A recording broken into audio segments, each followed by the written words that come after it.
Yeah. Somebody asked you about alcohol. Oh, right. Somebody did ask me about alcohol. The cognac. So cognac actually, our lab name actually stands for cognition and action. But what does alcohol do? So they do different things. Red wine is great at helping you fall asleep.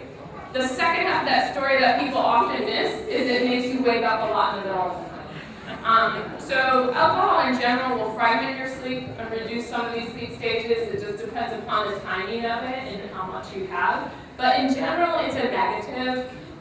But anything in moderation, I'm not going to argue with. Yeah. You mentioned Ambien Mm-hmm. earlier. Can you say something about the effect of Ambien and the benzodiazepines Right. on the learning bit about sleep?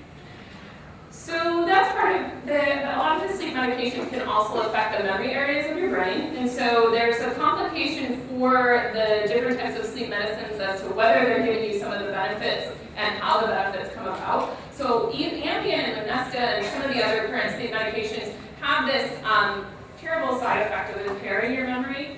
And they actually give you different types of sleep. And so some people think that some of their benefits come about by just merely making you think you slept better even if you didn't. I don't want to completely argue against sleep medications because there are cases in which that's better than the alternative of not sleeping at all. But for the most part, sleep medications are used best when they're just there to retrain your body to sleep the way you should be, as opposed to being reliant on them. You want to tell me when I should stop? 2 more questions. I'll try to go for somebody that hasn't asked one before. What stage of sleep is it when you feel you're completely awake and aware and engaged with the environment, and then suddenly get told, "Stop snoring, you idiot"? Yes. Well, could happen anywhere. Maybe I should ask the person that said that. Yeah, see, this is the thing, is the person with the snoring is sleeping great, maybe sleeping a little bit more during the daytime, but it's usually the person that's not snoring and hears the snoring that has the more fragmented and disturbed sleep. Well, the point that I was asking about was how is the sleep cycle for someone who is awake and aware? Or it feels that they're awake and aware. So that is a little bit like this lucid dreaming stage, and so the jury's still out about how that actually works. Some people have claimed you can lucid dream in slow wave or in REM. And for the most part, I hear about it during REM because they're trying to verify whether you're in lucid dreaming by controlling your eye movements. That's something that I could actually measure and know if you're telling the truth. So it tends to be REM dreams where you feel like you're awake and you're experiencing it.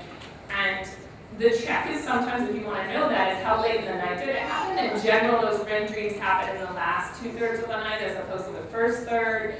Usually even closer to awakening, you're more likely to have them. So sometimes you could diagnose yourself just seeing these general patterns, although these aren't perfect, but that's one idea.